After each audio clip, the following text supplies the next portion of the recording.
Welcome back to the show, everybody. Our guest this evening is the official legal expert of It's Too Late with Alan Mosley. You can find all of her content at SuzanneCSherman.com, as well as her most recent book, which is Federalism, How Decentralization Can Save America, which you can now get on audiobook, by the way. And you know what? It sounds exquisite.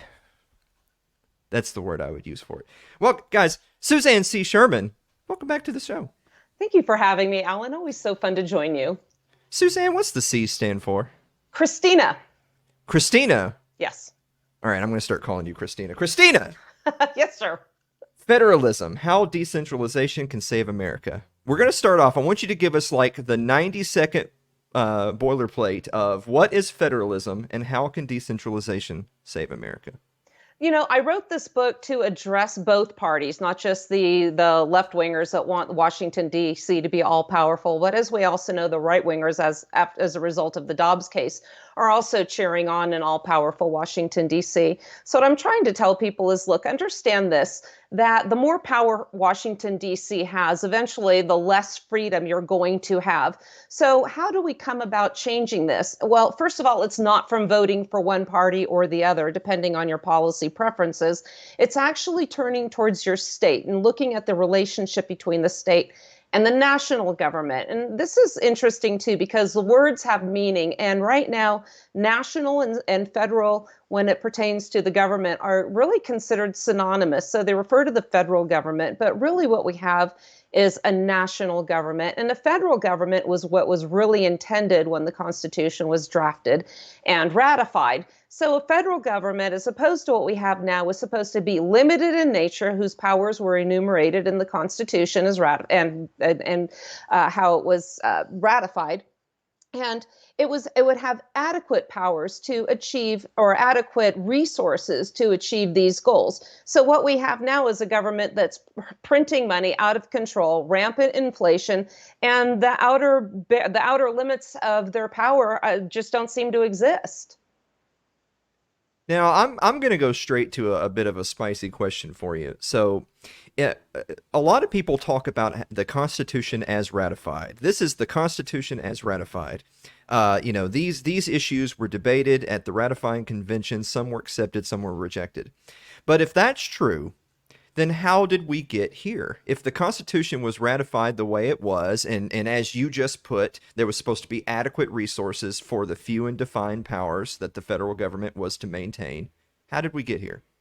Well, what I refer to, I jump right into it in the book, and one of the first chapters is, I refer to it as the malfeasance, I beg your pardon, the malfeasance of the legal education industry. And remember now, many of these pundits that we see on TV, when they bring out their experts or constitutional lawyers, all went to law school. Many of the legislatures went to law school. Federal court judges, obviously. And even all of us attorneys that were practicing in the state, we learned the same thing. And we really are ignored in the Constitution, or in law school, I should say, is the fact that the 10th Amendment, which is what Thomas Jefferson considered the cornerstone of the Constitution, really needs to be taken more into consideration. Where what's happening now is it's actually ignored in favor of discussions about the 14th Amendment. And this is how we apply the Bill of Rights to the states, which is in direct contravention to what was agreed upon, or what we should say consented to, at the ratification conventions. So if you look at the Constitution as a compact or a contract among states to form very limited government, essentially setting up common defense and a free trade zone among the states, this is really an inversion of power. The balance of power was supposed to remain with the states.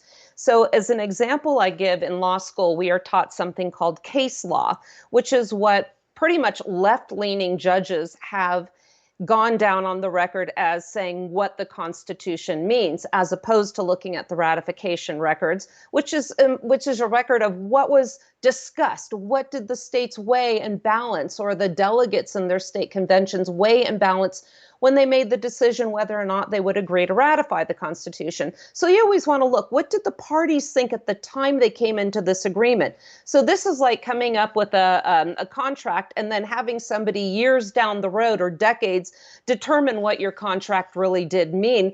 And that could be the exact opposite of what your intentions were. And that's where we are now. So one example I like to share is when I was studying for the bar exam. And one of the days on the bar exam is dedicated to a test that's the same across every state when they give this exam. And that is a multiple choice exam. And for purposes of expediency, they tell you if you come across a fact pattern and two of the answers of four, one is the 10th Amendment, one is the 14th Amendment, they will tell you that's a gimme.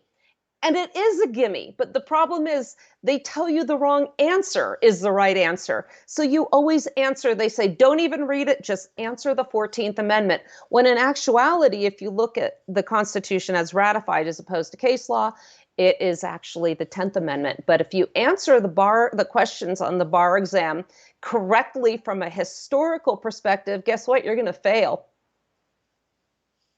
I want to ask you another interesting question. Now, I know that this is a phrase that you've heard many times, and this is particularly pointed towards our boomer conservative friends who will say, whatever terrible thing going on in the world or the government is today, they'll reply with, we need to get back to the Constitution. But the interesting question is what do you mean by back? Because way more often than not, I find they think back as to the moment before that particular problem arose in their news feed that particular day. So I'm going to pose that question to you. Suzanne, if I'm saying to you, we need to get back to the Constitution, how far back do you think we need to go for that to actually give us a positive result? Well, we just had an example of one positive result from a constitutional perspective, which was the Dobbs case, which they say overturned Roe, which really didn't overturn Roe. It was actually a case of Casey and Planned Parenthood that said the states no longer had the authority to regulate or in any way restrict abortion whatsoever. And that really wasn't law. So what the Dobbs case did was say, no, this actually does belong with the state. So that was a little bit a dose of federalism that we had that conservatives were cheering on. And of course, we've seen the apoplectic reaction of the pro-choice contingency. But interestingly enough, the same Supreme Court also decided, again, in contravention to the Constitution as ratified, the case in New York. It was a New York Rifle and Pistol Organization versus Bruin, I think it was called. And that case, the Supreme Court overturned the may issue gun laws in New York, meaning whether or not you were to be authorized a permit to carry a firearm concealed is going to subject you to the whims of the local law enforcement agency under which you are subject. And this was the case in California as well. What they should have done to be consistent was to say, you know what, this also is an issue that belongs to the states. And now here's what happens when we get the pundits and the typical conservatives. They're cheering on this case, but again, firearms were supposed to be hands-off. Nowhere in Article 1, Section 8 did the states ever delegate that authority to regulate firearms to the general government.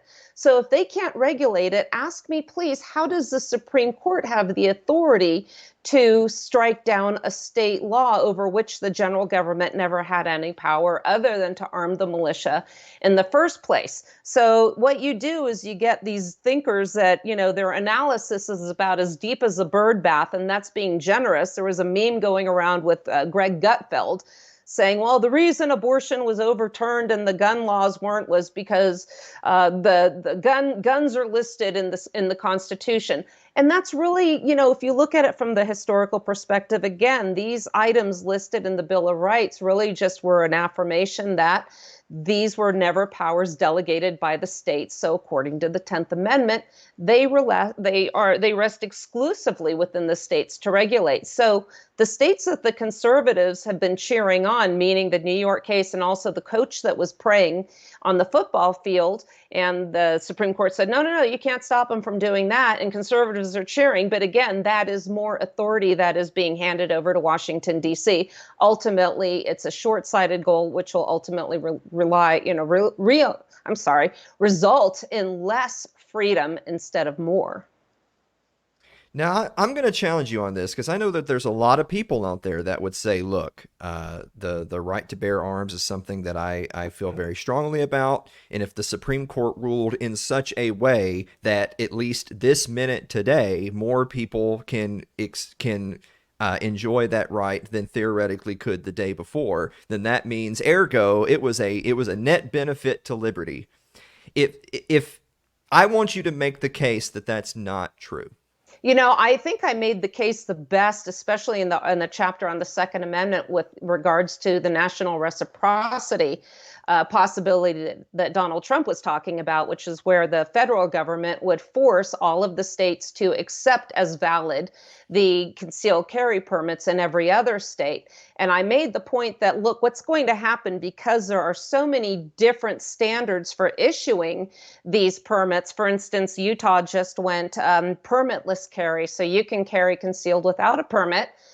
California is pretty much like New York, and I could not get a concealed carry permit there because I didn't donate heavily to Sheriff Lori Smith's reelection campaign. This is you have some states that are going to absolutely be awful when it comes to firearms, but the danger is, let's say that National Reciprocity Act did pass. What do you think Joe Biden and a Kamala Harris administration would likely do? I don't know, maybe rescind all these licenses, or this goes now to the Supreme Court because the people in California, they don't want us crazy Utahns going there and bringing our guns into California, which I do anyway.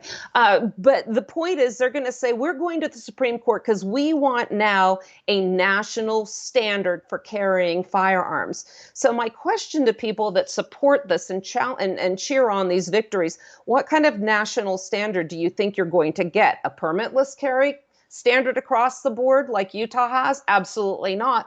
Or is it going to be one more in alliance with California, where you have to have a permit only for the firearm that you're going to use? So forget about a secondary handgun. You have to take marksmanship tests with it in training, which, that's always admirable. You should train.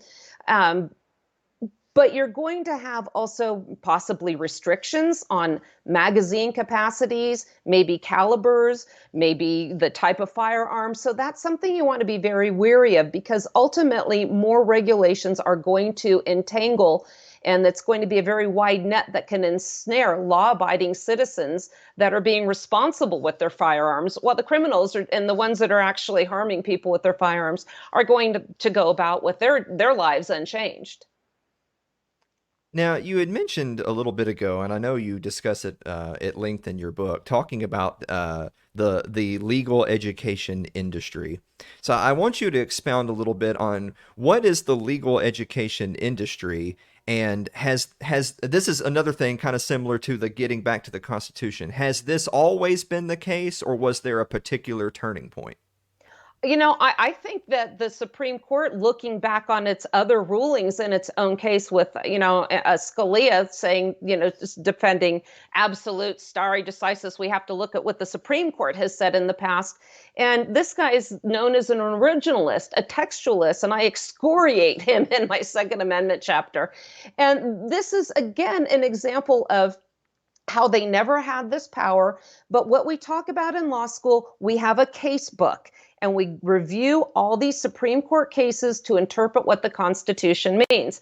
And I remember when we started talking about all these other issues, such as abortion and these other rights, that my professor was saying, these rights were never listed in the Constitution. And again, that's a little digression here. I really can't stand the term constitutional rights, because what you hear then is the politicians saying, well, no, the Second Amendment is not absolute. Rights are subject to reasonable regulations. But when he mentioned this, he goes, we do have these new rights. And he put his hand up. He goes, that spring forth from the Constitution, from the 14th Amendment.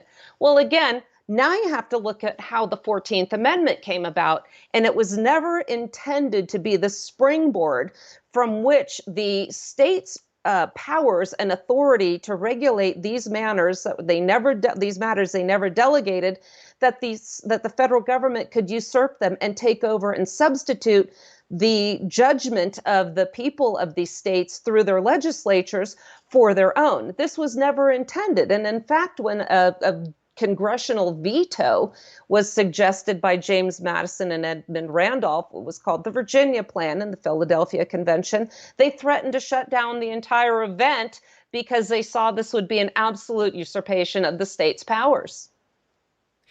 I feel like there's kind of an interesting disconnect that I want you to talk a little bit more about. So first of all, I want you to define really quick, and then I'll finish my question here. I don't want to assume people do or don't know certain things. So what is stare decisis? That's when the Supreme Court looks to see what did we say before, essentially. And if we said that before, we're not going to go and correct ourselves. So the question that I wanted to get to is I know that Vice President Kamala Harris had an interview recently where the recent Supreme Court rulings came up, particularly about the overturning of Roe, and she had expressed that one of the main reasons that she was against it was because this is her quote: "Some things are just settled." Yes, Now, sorry. don't you find it interesting that the Constitution as ratified clearly wasn't settled in their view because it can be reinterpreted over and over and over again in the future. But once they've made a ruling post ratification, then that is settled. Doesn't that seem to reek of a certain level of hypocrisy? Right. And what I meant to get to earlier, I'm sorry, I got distracted, was the fact that they never addressed their views about abortion like they did in the other cases before. What about viability and that sort of thing? Instead, they just said, hands off, we're just going to return this to the states, which was actually what they should have done. But notice how they didn't do that with the gun case or the praying coach case. And one of the things I mentioned was, again, with stare decisis, was why did they not take this same stance with the gun cases? And if they had, that would have been consistent considering what they did with Roe. And what I had said, and that also was the fact that if they had done something like that and referred guns back to the states, guess what? We don't need a Bureau of Alcohol, Tobacco, Firearms, or Explosives. States don't need to have dealers with federal firearms licenses they can actually ignore. And they don't have to wait for a Supreme Court decision for that, just like they did with nullifying the marijuana laws that came about from the Controlled Substances Act. Now you brought up the case. I don't have the official case in front of me, so I don't remember the name of it. But the case of the high school football coach who was leading prayers on a football field, and it was ultimately ruled in his favor. Mm-hmm. But of course, this was many years after he had already been dismissed from his job, and because you know that the wheels of justice don't exactly grind at a particularly fast pace. But I want to talk about that one a little bit because I know we've only just sort of glossed over it a bit. And my question is particularly the pace of the ruling itself and how many years after the fact that it was actually ruled upon. So my first question is why is this being litigated in the first place at all? How did a coach praying with his players on the field ever enter into the justice system in the first place? And then second of all, how is this something that, I mean, what is 2, 3, 4? If I'm remembering correctly, it's something that originally started in like 2014, 2015. And now fast forward to 2022, they're ruling that this coach who's been out of that job now for 6 years. Oh, okay. No, you were right to do that. The proper place for these cases to be properly adjudicated is within the states. And this is just an example of both sides, if they don't get the redress they are seeking pursuant to their policy preferences, running to the federal judiciary, which again, like I started to mention, this was rejected in the Philadelphia Convention, where Congress cannot have a negative or a veto over state laws. And that was rejected, but we have the same effect when the federal judiciary does this. And both sides do it. For instance, in California, I lived there, and the people of the state of California actually voted to limit marriage to a man and a woman, Well, what happened was those that disagreed with that outcome then sought redress in the federal judiciary. And the same thing happens when the people on the right challenge the gun laws in California by going to the federal judiciary. And they're both wrong, because these were matters that were intended to remain exclusively within the providence of the states. Now, I'm going to ask you another a challenging question. I'm not trying to bully you today, Suzanne, but you've been this is like your sixth or seventh appearance on the show, so the gloves are coming off. I think that purely from a strategy standpoint, there are people that are going to say back to you, it's all well and good to believe in the principles of republicanism and federalism and believe that we shouldn't be running to a federal judiciary. The problem is our opponents will. And if Mm-hmm. our opponents are going to, then why should I not?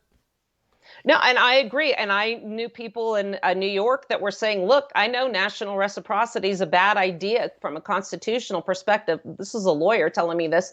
But you know what? And I hear this all the time. I'm going to take this victory where I can get it, because now I can actually get a firearms permit.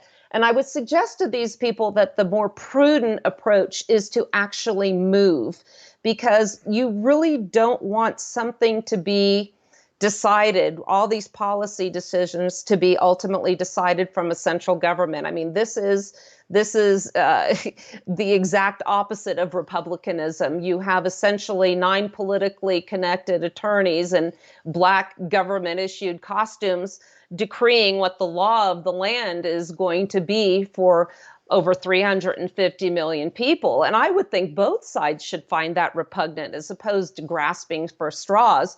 And instead, where you will have absolutely zero communication with your representatives. I mean, write all the letters you want. I guarantee you they will never see them. Work things out in your state first. Work things out in your local community.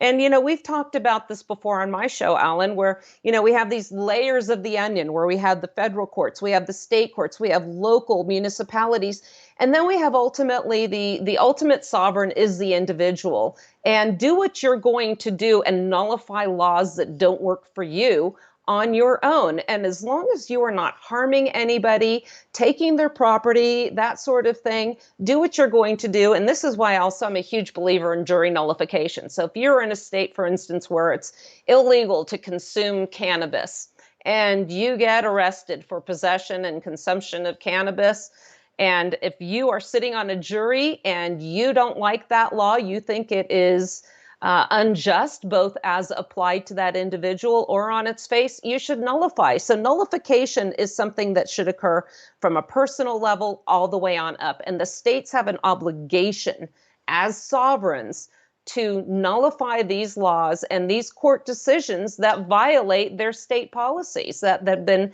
enacted through their duly elected legislatures.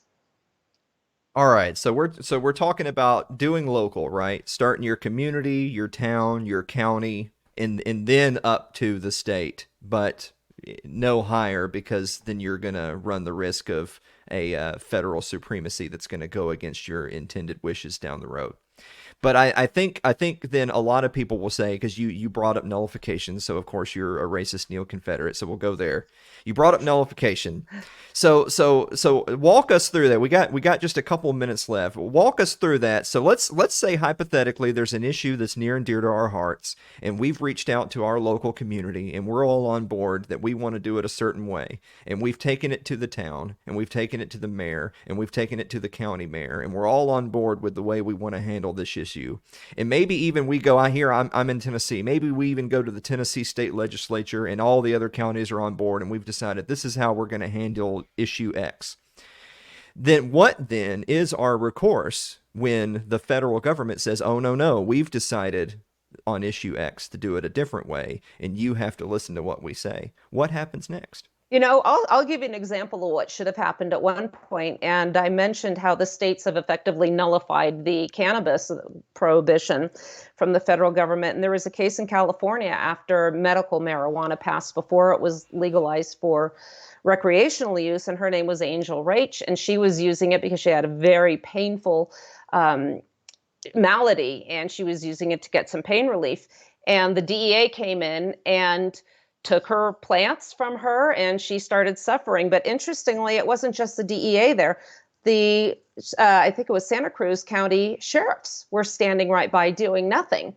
What they should have done was arrest the federal agents. But as we both know, Alan, the local and federal government agencies are all working in cahoots together with civil asset forfeiture, called equitable sharing, which is anything but. And it's very profitable to stand by and allow the federal government to usurp their sovereignty. So we see that all the time. We've also seen what they call Second Amendment cities, where certain sheriffs have said we are absolutely not going to enforce federal gun laws.